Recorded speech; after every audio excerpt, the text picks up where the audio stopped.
Olá, seja muito bem-vindo ao Psicologia e Propósito de hoje.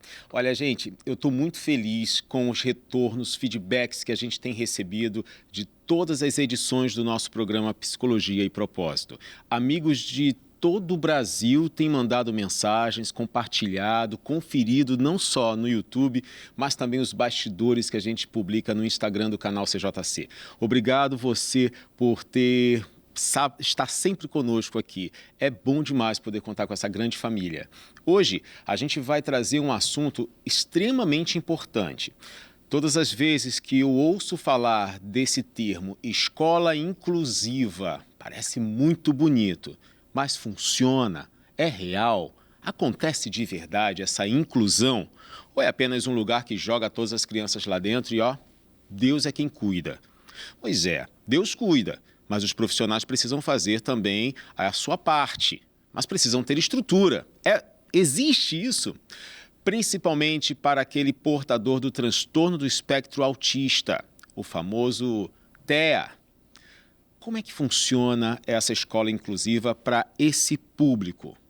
Lembrando que hoje, de acordo com as últimas pesquisas, existe um autista para cada 31 crianças. É um número bem alto, mas as escolas estão preparadas para isso? É esse o nosso assunto, o transtorno do espectro autista e a escola inclusive, a escola tradicional.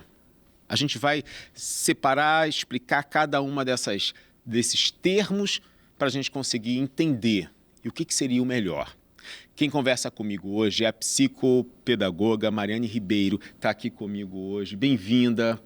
Muito obrigada, o prazer é todo meu e obrigada também pela oportunidade. Olha, esse é um assunto que você, na sua clínica, que atende várias crianças atípicas, né, deve lidar com alguns problemas que eles enfrentam na escola, principalmente você como psicopedagoga. Exatamente.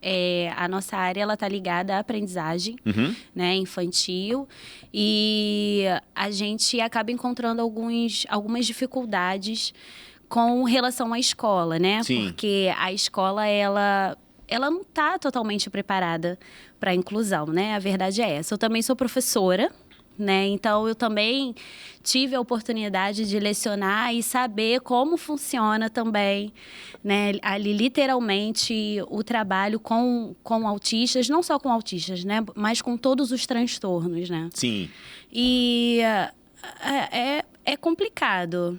É bem difícil, a gente vai destrinchar um pouquinho, né, sobre isso, mas a escola precisa dar um apoio, um suporte melhor para os professores. Agora, esse suporte melhor, ele vai para quem?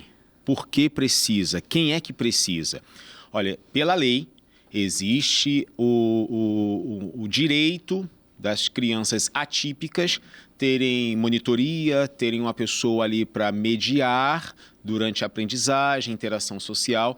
Mas quem são essas pessoas que precisam? Hoje a gente vai falar exclusivamente sobre o transtorno do espectro autista.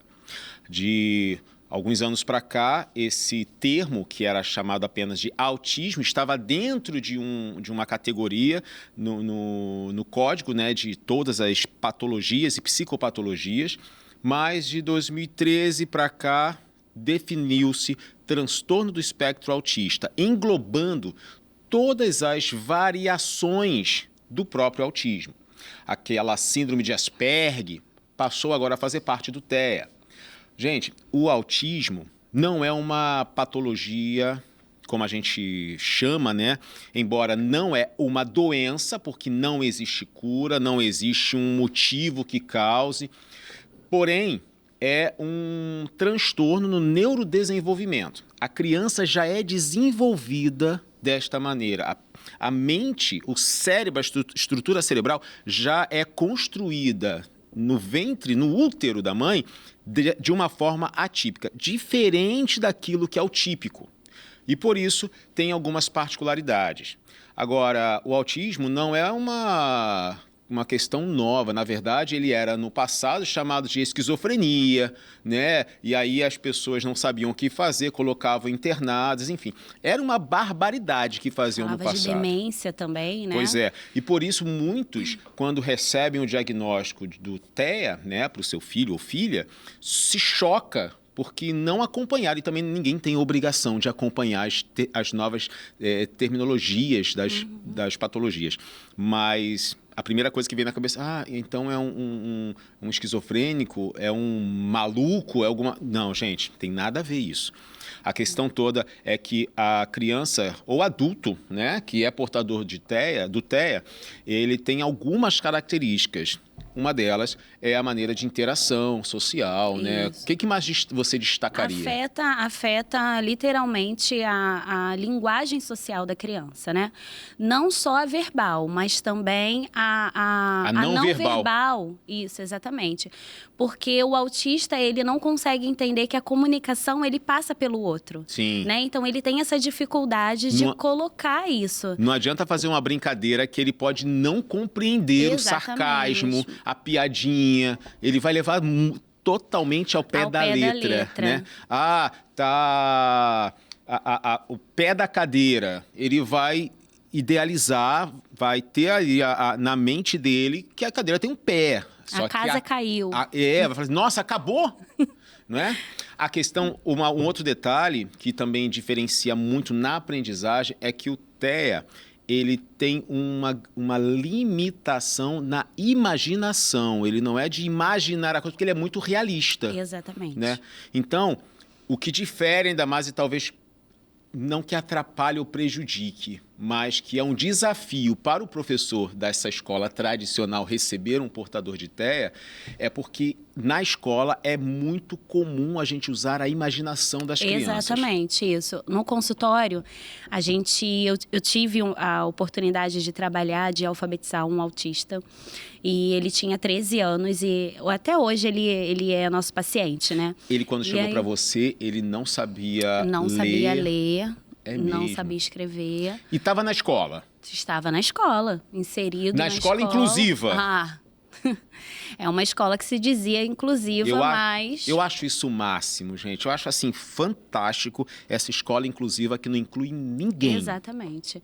E aí, repetiram ele de ano, achando que iria adiantar, mas não é dessa forma, né? E aí, quando ele veio para mim, ele tinha uns 9 ou 10 anos, não sabia ler, e aí a gente foi introduzindo a leitura na vida dele, né?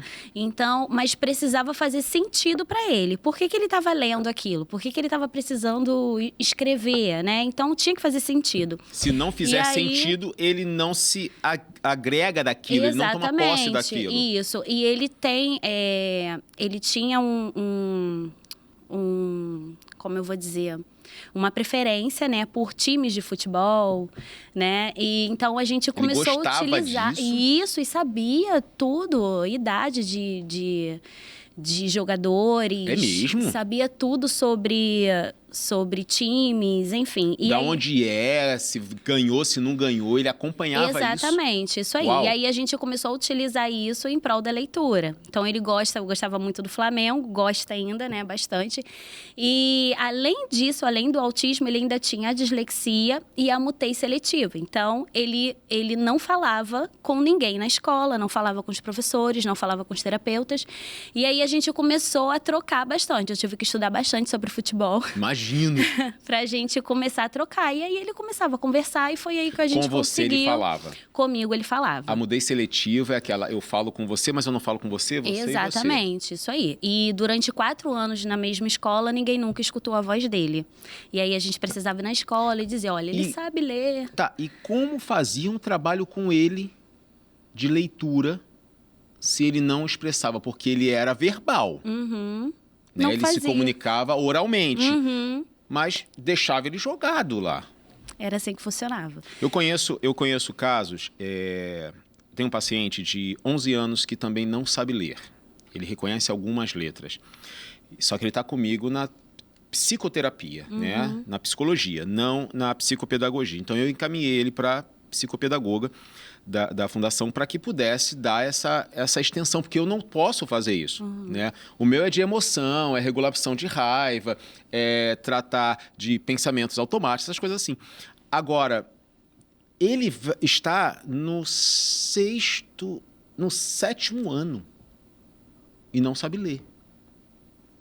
Quando eu vi isso, eu falei assim, mas como? Me explica. Porque é aquela aprovação automática que vai passando e agora, há um mês atrás, que ele tem um monitor com ele. O mediador, né? É o mediador. E aí eu fico vendo o que você fez com o seu paciente de estudar sobre futebol para trabalhar com ele. Um professor da rede de ensino, seja pública ou privada, não vai conseguir fazer isso. Não consegue fazer. Por isso a importância de um mediador ou um AT, né, que é o atendente terapêutico, para esse aluno. Porque a professora, ela planeja, ela faz ali o PEI, né, que é o Plano Educacional Individualizado da criança, mas a execução não é só da professora. Ela precisa do apoio da mediação para fazer isso com ele. Mas você acha que os professores conseguem fazer esse PEI para cada uma dessas crianças atípicas que tem na escola? Olha, assim, a minha experiência, né, em sala de aula, a gente faz. Só que a dificuldade é em colocar aquilo em prática. E muitas escolas não sabem a definição do PEI, como funciona o PEI. Eles acham que o PEI é apenas adaptações de atividades, e não é só isso. É uma adaptação de ambiente. Eu estou ensinando aqui as vogais. Ele não tem... geralmente o TEA, geralmente não, mas em muitos casos o TEA vem com comorbidades, né? Como você falou, a dislexia, pode vir com TDAH, pode vir com TOD, pode vir com DI, enfim. Às vezes vem com bastantes comorbidades, né? E aí você vai lá ensinar as vogais, mas ele não vai prestar atenção porque ele tem TDAH, não vai ficar olhando para o quadro. Não é só pegar aquilo e colocar na folha na frente dele, que também não vai adiantar. Não vai adiantar, não vai. Isso é o PEI, é fazer uma adaptação real. Né? Exatamente, isso aí. E aí as escolas acabam fazendo somente as adaptações de atividades. O que eu vou fazer para fazer o lançamento da letra A, um exemplo. Mas não é só isso. Né? Os acompanhantes dele, né, não só a mediação, mas também os terapeutas, eles também contribuem. E se a escola abre as portas, a gente consegue fazer um trabalho legal. Mas muitas vezes a gente encontra aí essa dificuldade que a escola não abre as portas pra gente. A escola não abre as portas, enrola bastante pra gente conseguir entrar, porque... Ou então, às vezes, a escola diz pra mãe que ele não precisa do PEI, e aí... Quando a mãe contrata a psicopedagoga já manda um pedido para a escola de relatório ou algo do tipo, a escola já começa a se mexer, porque sabe que se o psicopedagogo está chegando, é porque ele vai cobrar o PEI e ele vai instruir a mãe de que o PEI é um direito da criança. E você vê hoje como é comum, eu tenho muitos relatos de mães que precisaram ir no CREA, foram ao Ministério Público, foram ao juizado, ao Conselho Tutelar, exigindo um AT ou um mediador. E eu também já presenciei situações que a própria mãe teve que ir no lugar do AT, porque ela não conseguia. Exato. Então, para realizar ali as atividades, as provas, a mãe ia. E a escola acabava aceitando, né? Porque a escola também queria fazer um trabalho legal, mas não tinha um retorno. E ficam as dificuldades, né? Principalmente quando a criança já chega no ensino fundamental, anos finais, que é o 6º, 7º, 8º e 9º, que são vários professores entrando na sala de aula. Para uma criança com TEA, isso é extremamente difícil, porque não tem uma rotina na escola. Exatamente. Todo dia são matérias diferentes, professores diferentes, comunicações diferentes. Olha, é um labirinto para conseguir sair disso tudo, né? Mas vamos falar sobre essa questão da escola tradicional. A gente está vendo aí que existe uma necessidade de ter um PEI para a criança, mas isso só se torna possível quando se tem um laudo. Enquanto não tiver laudo, a escola não tende a fazer nada, não é? Não, a escola... Algumas escolas particulares, a gente consegue pedir uma adaptaçãozinha ou outra. Mas a maioria das escolas, elas pedem, sim, o PEI. E aí a gente precisa também ficar em cima do responsável para poder procurar um neuro e uma avaliação neuropsicológica, né? O problema todo, gente, é que uma avaliação neuropsicológica está custando em média aí de 3 a 4 mil reais. É um valor muito alto.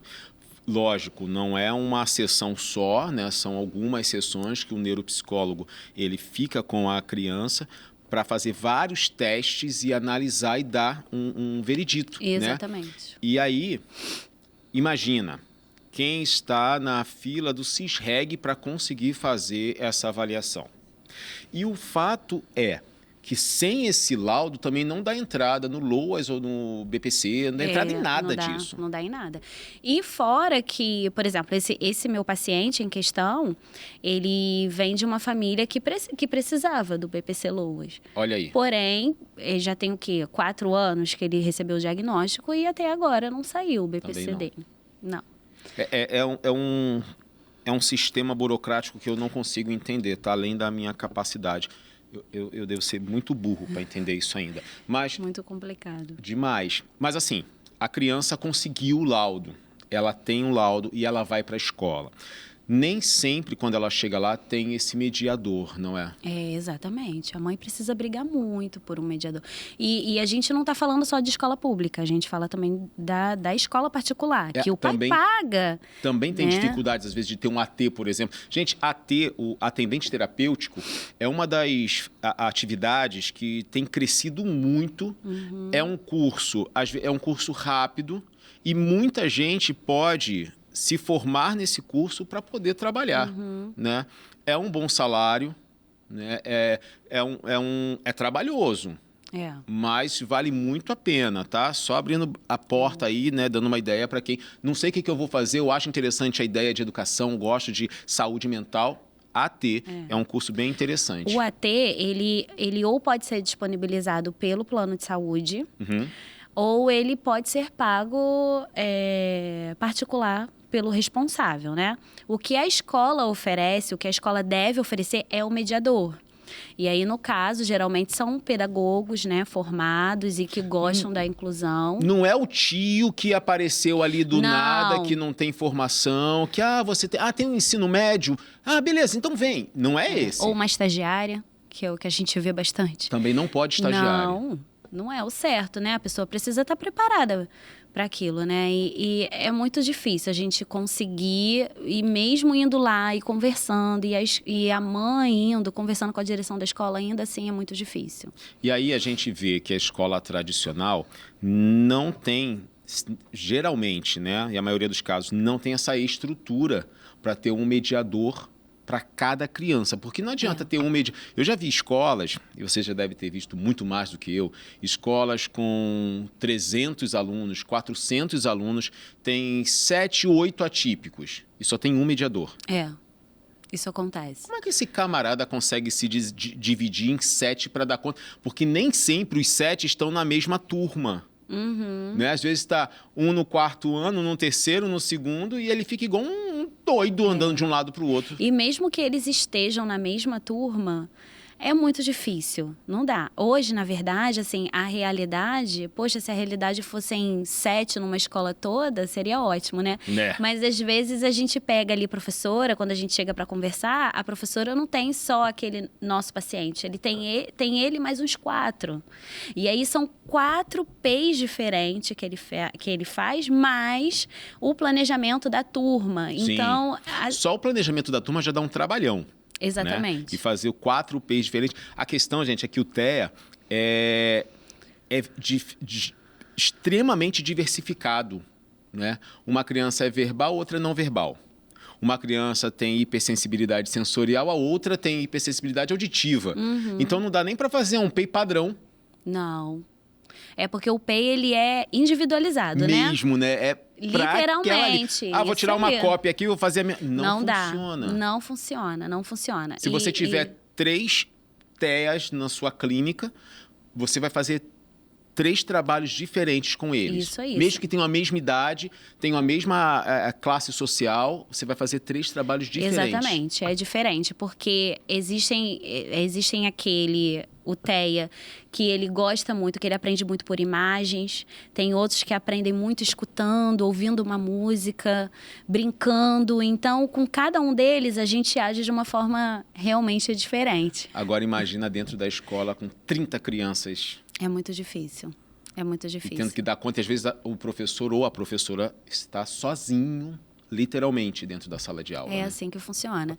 E a falta de apoio, né? O professor, e muitas vezes o professor, ele tem preparo para aquilo, porque a gente também entende que tem alguns professores que, vamos dizer assim, pararam no tempo, né? E aí Sim. não estudam, enfim. Mas isso é bem comum, e acho que em todas as profissões, né? Sim. Tem uma galera que vai, continua avançando, e tem outros que falam assim, me formei, tá bom, é isso aqui que eu tenho que fazer, é isso que eu vou fazer para sempre. Exatamente.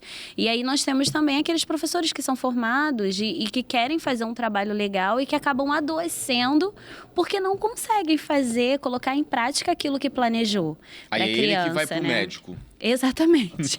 E isso aconteceu, assim, muito comigo, porque muitos anos, assim, em sala de aula, eu era, além de professora, eu sou psicopedagoga, então eu sei como trabalhar, né? E aí eu tentava ali, com 3 inclusões, né? E a sua turma com quantos alunos? Com 25, por aí. E aí, mais as inclusões, né? E aí eu tentava ali manejar, mas não tinha ajuda, eu não tinha... os meus alunos não tinham mediação. E aí isso vai te deixando ansiosa, né? E aí passando mal, daqui a pouco, quando você vê, você tá com crise de ansiedade, Sim. você tá com depressão, né? É porque você começa a colocar em avaliação a sua capacidade Exatamente. como professora. Isso aí. Não estou ensinando, eu não sirvo para isso. E aí abre uma crença central aí de desamparo, enfim. Aí a psicologia vai ter que entrar para atuar. Você falou que professores alguns estão bem preparados, outros não se prepararam. E os que estão bem preparados nem sempre têm essa estrutura. Mas o professor, preparado ou não, ele tem um olhar diferenciado quando vê a criança e percebe que existe algo atípico. Né? A gente fala de atípico e típico porque eu particularmente não gosto de falar diferente. Porque parece que diferente é o avesso, não. O típico é aquilo que a gente já tem um protocolo de é assim que vai funcionar. Exatamente. Esse aqui funciona dando curvas, então ele é atípico, ele é totalmente... não é oposto também, mas não é igual o típico. Cai quase no diferente. É que eu não gosto de falar essa palavra, porque não são crianças diferentes, elas são crianças que só têm uma maneira de ver as coisas, de se comunicar atípica. E que podem aprender, só que aprendem de uma Isso. forma diferente. Isso que é o mais impressionante. Eu já vi crianças que chegaram na adolescência, crianças atípicas, tocando piano. Teve um caso recente que eu soube, muito interessante, que a criança conseguiu se formar no ensino médio. Uma criança atípica, com TEA. E aí, quando se formou, era uma escola pública. A escola pública chamou ele para trabalhar como jovem aprendiz. Eu achei assim, caramba, que demais, que evolução. Né? E como essa escola acolheu essa criança, embora não é a realidade de todas. Agora, como a gente estava falando, vocês, professores, têm um olhar muito detalhista. Por quê? Vocês têm um grupo de crianças com 25 alunos e você já tem uma expectativa que todos eles vão conseguir pegar a caneta ou lápis, né, daquela forma. Quando um segura diferente ou faz de forma diferente, isso se destaca, né? Sim, e aí quando ele se destaca, porque assim, a gente entende também que cada criança, ela tem o seu tempo dentro do que é esperado, né, para a idade, para o desenvolvimento. A gente tem que ter Essa sua frase aí eu já ouvi muitas vezes. Não, cada criança tem seu tempo. Ela começa a falar com 12 anos de idade. Não é assim. Né? Exatamente, é dentro do que a gente espera para o desenvolvimento infantil dentro da faixa etária dela, Exatamente. né? Claro que uma criança é igual o milho de pipoca. Quando você coloca ela na panela, uma vai estourar né, uma de cada muito vez. rápida, a outra vai demorar mais. Exatamente, mas ela precisa estourar. Verdade. Né? Então, quando a gente observa que a criança ela tem aquela dificuldade, a gente tenta fazer um trabalho diferente com ela, para fazer ela entender, vamos dizer, para pegar o lápis de forma melhor, né? Geralmente é dificuldade na coordenação motora. E aí a gente trabalha a coordenação motora. Aí se a gente vê que mesmo com os estímulos a criança não está acompanhando, aí é importante a gente sinalizar para os pais e observar, né, as outras demandas que a criança apresenta. E aí eu acho que é um desafio maior do que trabalhar com a criança é falar para os pais algo. Exatamente. Né? Porque eu acho que quando você começa, chama para conversar, já cria uma sensação nos pais. Meu filho quebrou alguma coisa, bateu alguém, deu algum problema. Quando você fala assim, não, ele não fez nada. Fala assim, então para que você me chamou? Ah, porque a gente percebeu isso e tal, seria interessante você investigar. E o professor ele não está dando diagnóstico. Ele só está dando uma hipótese diagnóstica do que pode ser para ser investigado. Mas para o pai não tem diferença. Não, exatamente. O Né? pai já assim, sofre olha, com antecedência, né? E é comum o professor falar assim, olha, eu acho interessante você investigar autismo. Olha, o que a gente costuma fazer, até para ter um cuidado muito grande, né? Nós chamamos... Até para não tomar um soco de um pai revoltado, né? Porque às vezes acontece, né? Isso. A gente não fala literalmente o que a gente acha que pode ser. Então, a gente dá alguns indícios. E, olha, ele tem feito isso, assim, assim. Você já procurou um neurologista? Já conversou com um pediatra? E aí a gente vai indo por baixo. Vocês nunca falam a palavra psiquiatra, né? Não. Porque o psiquiatra vai ser um choque no coração dos pais, que eu acho que vai assustar muito, né? É um choque muito grande. Pois é. O neurologista já é um pouco mais... Ou então, assim, já conversou com um pediatra? Porque geralmente é o pediatra que a gente deixa pro pediatra. Deixa essa bomba para ele. Não, mas é um assunto sério, gente, porque eu tenho uma paciente que ela falou assim, ó, quando eu entrei no consultório com o meu filho de 2 anos e eu recebi o diagnóstico que ele tinha TEA, eu saí do consultório outra pessoa. A minha vida mudou naquelas consultas. Porque ela entrou com uma expectativa, com uma vida, com sonhos e saiu sem nenhum. Então, assim, isso faz a gente pensar a seriedade de alertar um pai sobre algo da saúde do filho. É né? muito importante. E aí, nessa conversa, geralmente, o pai, ele começa a trocar com a gente, né? Quando os pais, eles são mais solícitos, né? E aí eles começam a trocar, olha, mas em casa ele também faz isso. E aí a gente consegue ali uma conversa mais tranquila, Abre, né? Baixa a guarda, né? Isso. Mas é ruim quando a gente encontra, né? Às vezes os pais não aceitam. Falam, mas em casa não é assim. Não, mas... Meu filho não é doente, não. Exatamente. Eu já ouvi casos de mães que falaram isso. Eu falei assim, não, meu filho vai falar com meu filho. Só que foram 3 médicos que falaram. E ela não aceitou, até que caiu a ficha. Peraí, tá todo mundo andando desse jeito, ele tá assim, alguma coisa tem. Foi aí que deu essa quebra. Mas eu acho que é difícil, porque quando se tem um filho, você tem toda uma expectativa, um sonho. Hoje aqui no nosso Psicologia e Propósito, a gente fala sobre o TEA, o transtorno do espectro autista, e a escola tradicional.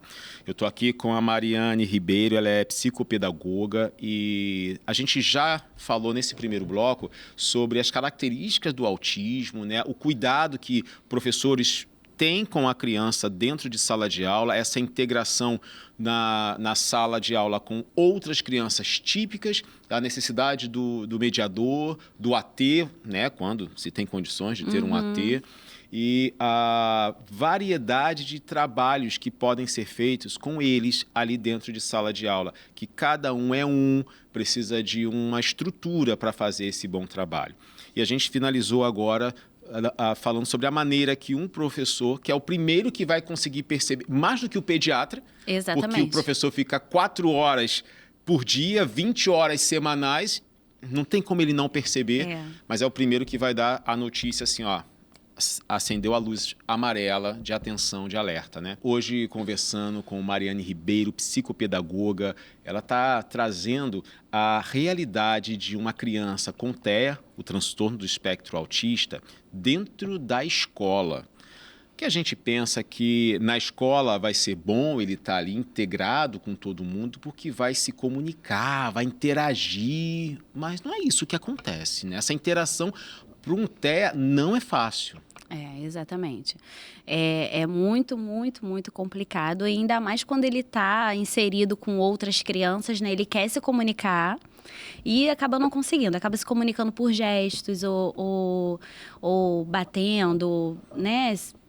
Tendo crises, né? Porque é muito difícil. Imagina você querer se comunicar, o outro não te dar a atenção, você está querendo muito chamar a atenção do outro, falar alguma coisa, se for não verbal ainda, a raiva vai falar mais alto, né? E aí a crise é uma desregulação emocional, e aí muitos falam assim, nossa, é muito birrento, é muito mimado.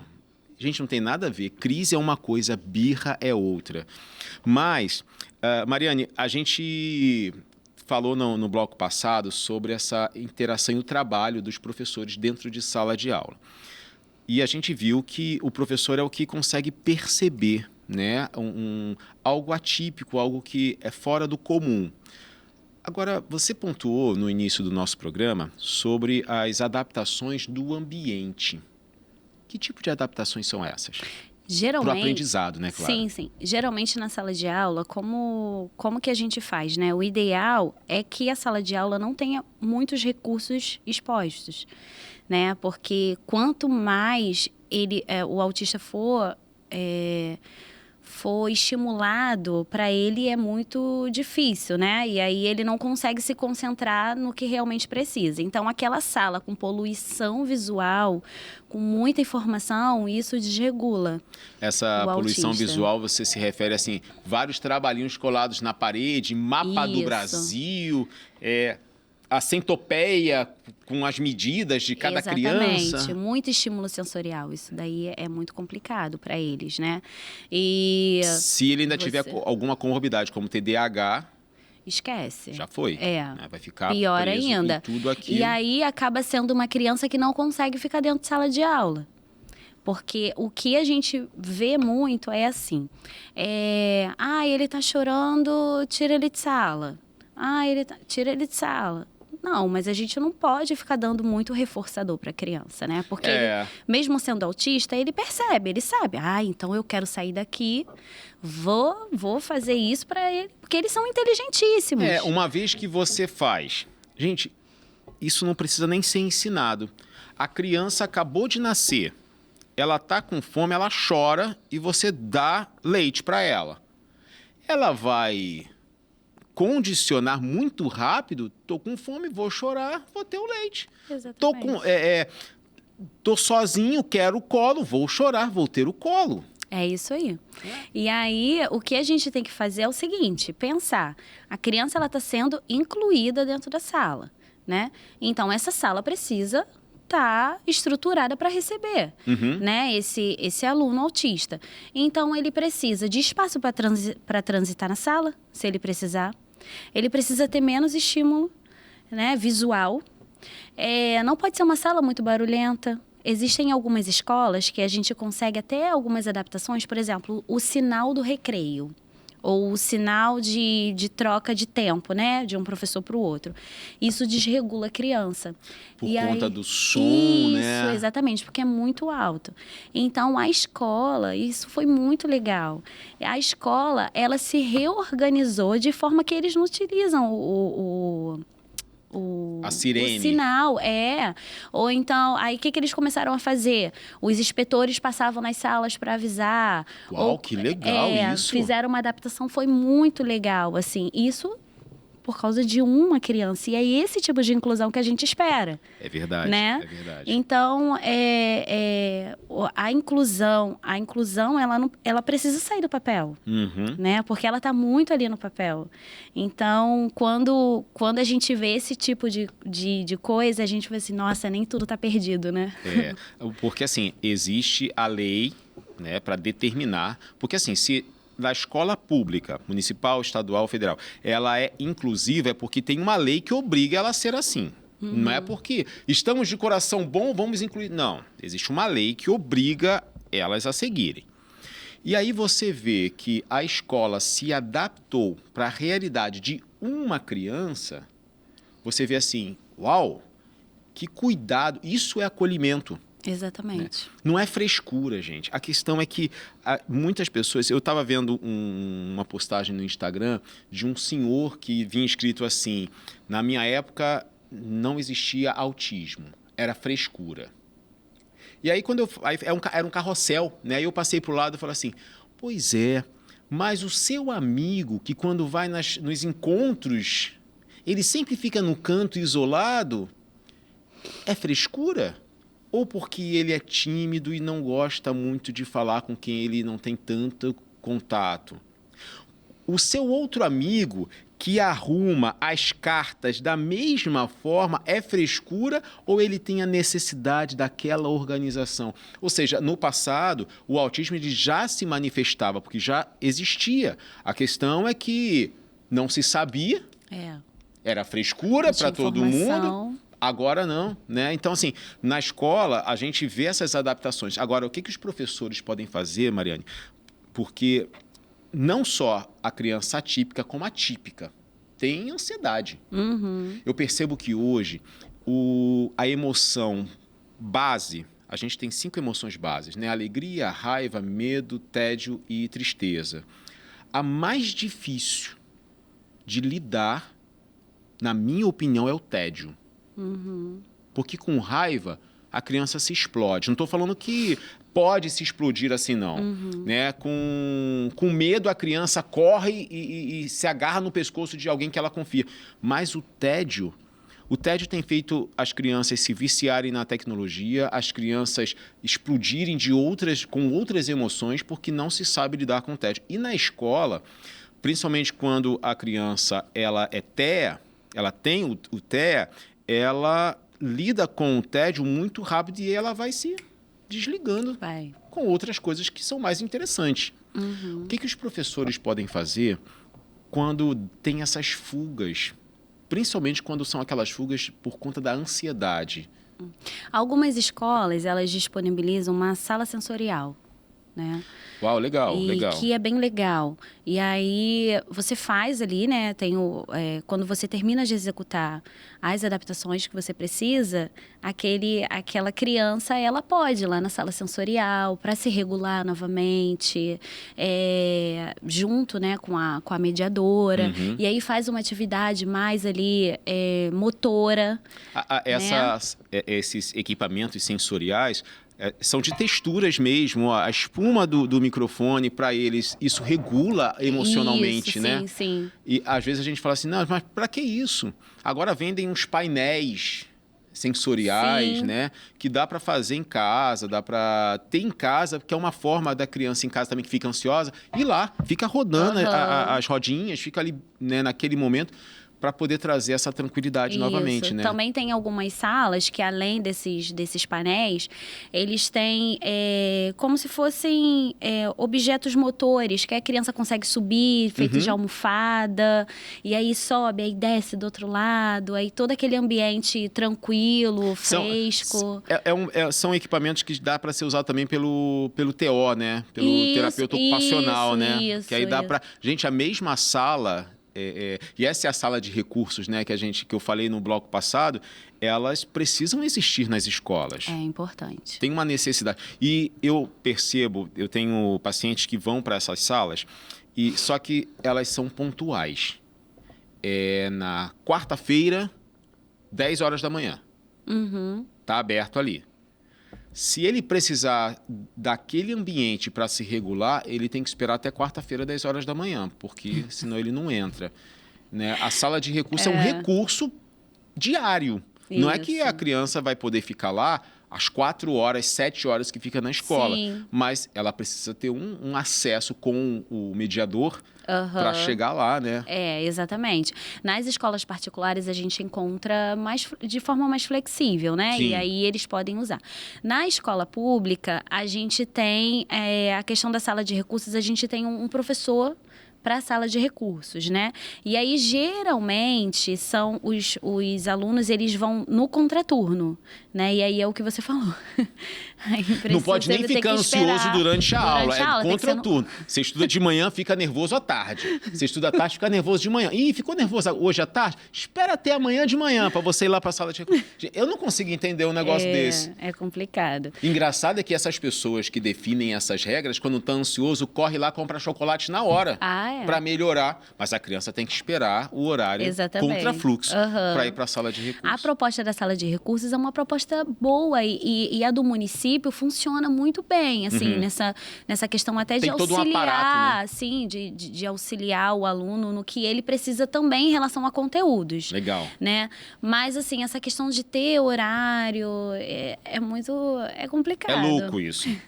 Agora, existe uma parceria, né, Mariane? A gente sabe que a escola, ela tem uma responsabilidade, os pais têm uma responsabilidade, os profissionais de terapia, psicopedagogo, psicólogo, TO, fisioterapeuta, fonoaudiólogo, nutricionista, têm ali as suas atividades. Só que os 3 trabalham para só uma criança.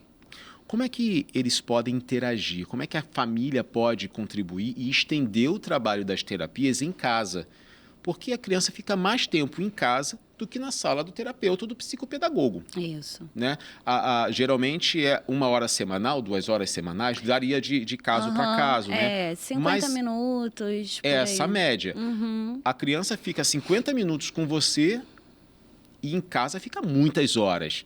Né? Como é que rola essa interação para conseguir ter um bom resultado? Sim, como que geralmente funciona, né? Para a gente poder entrar nesse assunto da gente dar essa devolutiva para a família, a gente entra muito nessas questões do plano de saúde, né? Então, vamos lá. Terapeutas que trabalham com plano de saúde, para eles receberem um dinheiro, né, um pagamento legal, eles precisam trabalhar colocando um atrás do outro, ou seja, 30 minutos de atendimento. E olhe lá, tem alguns que é até um pouco menos. É menos? Tem alguns que tem 20, 25 minutos. Como assim, 20 minutos de terapia? Muito rápido, porque o plano de saúde ele não dá um retorno financeiro. E aí ele acaba tendo que colocar um atrás do outro. O que o plano quer é que você atenda vários, né? Então, pagando pouco. Pagando pouco. Então, o que eles fazem? Por ser um paciente seguido do outro, esse retorno para os responsáveis e para a escola não existe. Não existe. Verdade. E aí, muitas famílias que acabam saindo dos atendimentos de plano de saúde e tendo que tirar do próprio bolso para poder ter um atendimento personalizado, né? Sim. Então, até porque terapia é um tratamento personalizado. Exatamente. Né? E aí, lá no consultório, o que a gente costuma fazer? A gente atende o paciente até uns 45, 50 minutos e depois a gente chama a família para a sala de atendimento. E aí a gente conversa com a família, explica como foi, se tiver foto a gente manda. E aí a gente fala, olha, para você continuar esse trabalho, você vai fazer dessa forma em casa. E aí semana que vem, ou então durante a semana, você vai me dando um retorno de como é que está sendo. É Legal. assim que a gente faz. E na escola, a mesma coisa. A gente faz questão de ir na escola, conversar com a professora, e quando é uma escola solícita que abre as portas mesmo de verdade, a gente consegue observar até o nosso paciente na sala de aula. E aí a gente consegue trazer algumas contribuições para a professora, para a escola, do que a escola pode fazer para ajudar aquele aluno. Então, agora, isso só com um atendimento particular. Porque pelo plano de saúde, para o profissional conseguir se deslocar até a escola, fazer esse acompanhamento, é mais difícil. O plano não vai cobrir e o profissional precisa também sobreviver, né? Isso aí. E muitas mães, elas entram assim em clínicas, né? Além de ser longe de casa, né? Porque é onde o plano consegue a vaga, né? É verdade. E aí, às vezes, é longe de casa e já tem todo aquele trabalho de levantar cedo ou chegar em casa tarde para levar o filho. E aí, depois, quando ele chega lá, por ser uma clínica, você não consegue ouvir, você não sabe o que está acontecendo lá dentro. E aí, automaticamente, você também não tem uma devolutiva de como foi o atendimento. Você só leva. Você só leva. Isso aí. Tá bom. Eu estou entregando para Deus. É literalmente isso. Aí, quando não tem o plano de... E quando não tem o plano de saúde e não tem condições de arcar com o particular, aí precisa de um lugar que ofereça esse serviço gratuitamente, que geralmente não é perto de casa. Né? Eu tenho pacientes que moram em Septiba e vêm para a Zona Oeste, embora seja Zona Oeste, mas aqui na Praça Seca. Sim. São 3 horas de condução. Para uma criança com TEA, 3 horas dentro de uma condução é o fim do mundo. É verdade. Né? E aí, quando lá na clínica acontece, assim, bastante isso, às vezes a gente recebe ali o responsável e aí ele vê que não tem condições de pagar e a gente cobra ali um valor social, como se fosse um valor simbólico, né? No mesmo espaço que você atende seus particulares. No mesmo espaço, e a gente faz da mesma forma. Se tiver que ir na escola, a gente vai, a gente dá a mesma devolutiva, a gente só diminui um pouquinho mais o tempo de atendimento, que aí deve chegar ali uns 40 minutos, 35 por aí, mas a gente tenta fazer da mesma forma para a gente tentar abraçar todo mundo, né? É claro que a gente não consegue, mas o que a gente pode fazer, né? Que esse também é o nosso propósito, né? E Deus, ele nos abençoa também por isso. É verdade. Então, a gente tenta ali abraçar essa família de alguma forma, né? Sim. Eu estava refletindo essa semana sobre um trecho que eu li, que você pode ter a sua formação, mas a sua formação só tem uma validade se atender a uma necessidade do próximo, não a sua propriamente dita. O reconhecimento, salário, benefícios, crescimento vão ser consequências, mas o seu foco precisa ser o outro que está recebendo tudo que você estudou, né? E assim, essa abertura que você dá para fazer esse atendimento social de forma que possa contribuir é nítido, é uma baita semente que você está plantando na vida de todas essas pessoas, né? Agora, Mariane, nem sempre os pais aceitam. A gente tocou nesse assunto no iniciozinho do programa, mas nem sempre os pais aceitam. Você até falou, você tem um filho, né? Qual é o nome dele? Benjamin. Benjamin, você comentou que ele foi diagnosticado esse ano de 2025 Isso. com o quê? Com autismo e altas habilidades. Então, assim, é uma comorbidade. Altas habilidades é uma comorbidade. Isso. Nossa, mas altas habilidades, ele é muito inteligente. Gente, olha, eu já fiz difícil. entrevista com mães de crianças que não era autista, mas tinha altas habilidades. E ela falou assim, olha, o meu filho tem uma grande dificuldade de conseguir colega, de estar na escola, porque ele aprende as coisas muito rápido, ele fica entediado muito rápido. Então, assim, qualquer coisa que saia da curva, faça uma curvinha aqui, já é uma adaptação. Você, como profissional, você consegue estender todo o trabalho da terapia, de desenvolvimento para dentro de casa. Mas quem não tem, às vezes, a sua dificuldade de conseguir integrar tudo isso. E, por isso, esse feedback com os pais da sua clínica é muito legal. É importante a gente trocar e escutar também as demandas dos pais, né? Eu sempre peço para que eles não esperem chegar na próxima sessão para poder passar para a gente uma coisa que aconteceu no dia seguinte da terapia, né? Então, passa para a gente, porque a gente vai anotar e a gente vai trocar dentro das possibilidades, né? E o acolhimento para os pais é muito importante, né? Eu, sendo terapeuta da área, a gente já dá ali uma estremecida, né? A gente já fica preocupado, como é que vai ser daqui para frente? Como é que vai ser daqui a 10, 15 anos, né? E aí já começam as ansiedades e tal. Agora, você imagina um pai que não é da área, né? Que não tem tanto conhecimento. Que pode ter resistência para receber o diagnóstico. Exatamente, isso aí. O Benjamin, a gente já tinha observado desde quando era novinho. Eram coisas, assim, muito sutis e que eu consegui perceber por ser, né, da área, estudiosa da área.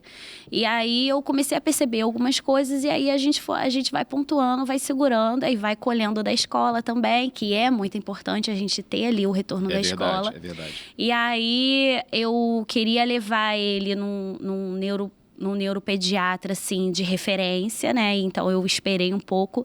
E essa questão de agendar também, até quando é fora do plano de saúde, é muito difícil, porque a procura é muito grande e os médicos, eles não têm, né? Vaga, né? Para poder levar. Esse é um problema, né? Porque, assim, não são consultas baratas. Exatamente. As agendas estão lotadas. de médicos que o plano não cobre e você precisa ficar naquela expectativa. Às vezes são 2 meses de antecedência para conseguir, né? Do caso do Benjamin, eu consegui agendar, eu agendei em outubro do ano passado. Uhum. Para ir para consulta em fevereiro. Nossa! Bastante tempo. Tem alguns que a gente precisa esperar até bem mais. Geralmente em plano de saúde acontece bastante. Uma espera de 10 meses, de 1 ano, acontece também. Quantos anos tem a criança? Tem 9. Ah, mas ela só vai ser atendida quando tiver 10. 10 anos. É isso aí. E aí, tudo isso, todas as adaptações, terapia, os direitos Fica tudo preso. Fica tudo preso por conta disso. Tá, e aí, isso é um problema. Aí a gente foi na consulta, foi assim, foi muito bom, foi esclarecedor. E de lá é o que você falou, né? Quando a gente sai da consulta, a nossa vida é outra. Né? Então, eu comecei a ver de uma forma diferente. Sempre fui acolhedora com todos os pais, né, atípicos. Mas agora muito mais, porque quando a gente sente, né, quando a gente tá ali... Quando sente na pele, é tudo diferente. Muda, né? É diferente. Mesmo tendo altas habilidades, coisas imperceptíveis, só quem tá dentro de casa percebe ali, né, a dificuldade. E aí a gente encontra, assim... uma falta assim de preparo também da escola, porque geralmente a escola ela está acostumada a receber assim autistas com DI, sim, né? Mas que é com deficiência altas intelectual, que tem dificuldade de conseguir assimilar os conhecimentos, isso, né? Exatamente. Com altas habilidades é uma grande exceção. Aí é difícil, é mais complicado, mas assim... Pode fazer a criança até não querer mais ir para a escola. Sim, sim. Porque ele já sabe, ele pega a coisa assim, ó. Ele tem 4 anos agora, ele já sabe ler. Então, aí ele fala, ai, mas mamãe, letra B, fica colando papelzinho na letra B. Tipo, isso pra mim não é... Isso aí é... Nossa. Qual foi o assunto mais curioso que ele já puxou assim do nada falando com você? Ele me ensina o que é a mínima, semínima, semibreve... De música. Muitas coisas, E aí, o que é? E pior é que, assim, ele pergunta pra mim, esperando que eu responda, né? Ele, mamãe, vamos lá. O que é a mínima? Mas ele já sabe as respostas. Sabe? Ele tá te testando, ele não tá querendo que você explique. Isso, exatamente. Entendi. Aí eu pergunto pra ele, ô Benjamin, eu não sei o que é isso. Aí ele vai e fala, mamãe, a mínima é um tempo entre um e outro, uma nota e outra. Enfim, eu não conheço. Nossa, mãe, você não sabe um negócio desse, não sabe o que é uma mínima? É o mínimo que você devia saber. E ele fica chateado. Imagina. Como você não sabe? Que negócio é esse? Aí, outro dia, né, quando ele chegou com isso, eu tive que ligar pro meu irmão. Falei, pelo amor de Deus, o que é isso? Me explica isso direito, porque... Olha, cada um, como a gente falou, né, cada portador do TEA é diferente, não existe igual, não existe, não tem como, porque o ambiente, ele também tem as suas participações, a genética tem participação. Agora, uma coisa que é importante você, mãe de uma criança com TEA, você não é a culpada por ele ter TEA, tá? Só deixando isso claro. Não existe nada na ciência que prove, a culpa é da mãe ou a culpa é do pai. Não existe isso. É um transtorno do neurodesenvolvimento que foi gerado assim. Mas foi gerado na minha barriga. Ok, foi na sua barriga, mas não foi você que mexeu lá para gerar e formar desse jeito. Isso. Né? Isso aí é uma culpa que muitas mães trazem, né? Muitas mães. O que eu fiz de diferente? Será que elas falam assim, será que eu deixei ele cair quando ele era bebê? Será que eu acho que foi aquela queda que ele teve que gerou isso? Não, a gente tem uma mãe, necessidade de encontrar uma resposta para a coisa e aí a mãe puxa toda a responsabilidade para ela, né? Porque essa necessidade de proteger o filho é gigante. Existe algum limite, só para a gente já encerrando, existe algum limite de super proteger a criança com TEA? Existe. Acho que é difícil, porque nós mães, a gente Instintivamente, a gente acaba querendo proteger, né? Imagino. E aí, quando a gente tem um filho com diagnóstico, o que a gente acha é que tudo vai contra ele, né? Então, a gente tem que tomar muito esse cuidado, né? Quando deixar o seu filho na escola, deixa ele, confia que a escola está preparada para aquilo, mas você precisa se fazer presente, né? Não é largar ele lá, mas também não é Isso. achar que você vai ser a única que vai conseguir protegê-lo, porque ele precisa Exatamente. criar um pouco dessa independência, autonomia, né? Autonomia, isso é importante. Então, não pode entrar na rotina de que, ele não sabe colocar o short. Não, vamos lá, você consegue, né? E aí a mãe acaba querendo fazer pelo filho, né? Não, vamos lá, você consegue, eu tenho certeza, porque todo Fivelar mundo... o cinto, tem que, né? Se não tem o TO, gente, faz a gente, vai lá, o pai, a mãe ensina a criança, Exatamente, né? Vai exatamente. aos poucos, aos pouquinhos vai conseguindo. É devagar, gente. É devagar, mas não pode desistir. Não Olha desista. só, Mariane, eu fiquei muito feliz da sua presença aqui. A gente pôde conversar sobre muitas coisas, falar dessa escola tradicional, do que ela pode fazer para adaptar melhor o portador do TEA, para ter um alcance melhor. Eu fiquei impressionado, parabéns pelo seu trabalho, obrigada. toda a sua estrutura, acho que acrescentou bastante. Quem quiser acompanhar você nas redes sociais ou a clínica que você atende aqui na Taquara, né, a zona oeste do Rio de Janeiro, como é que faz? É só entrar no Instagram, @mbrilhante2023. Lá tem um link para agendar consultas, né? E nós estaremos aí para receber quem tiver. A gente tem também atendimentos também com adultos, né? Com TEA, reabilitação cognitiva, que também é bem legal, né? Então você pode voltar aqui para a gente falar sobre esse assunto quando a gente for falar de adultos. Podemos, então, show com de bola. certeza. Mariana, muito obrigado. Foi um prazer mais uma vez receber você aqui. E você de casa que acompanhou o nosso Psicologia e Propósito, hoje num assunto bem latente, né? Porque tem um número tão grande agora de portadores de TEA e a escola tem a obrigação de recebê-los, mas como recebê-los? Esse foi o nosso tema de hoje. Se você gostou desse programa, pode assistir novamente no YouTube e até compartilhar com pessoas que você conhece. Olha, o filho de fulano tem TEA, acho que eu vou encaminhar para ele porque ele precisa ouvir isso, é interessante para ele. Compartilhe levando esse conhecimento e essas informações para o maior número de pais possíveis para que possa ajudá-los. E você de casa, muito obrigado mais uma vez. Esse foi mais um Psicologia e Propósito.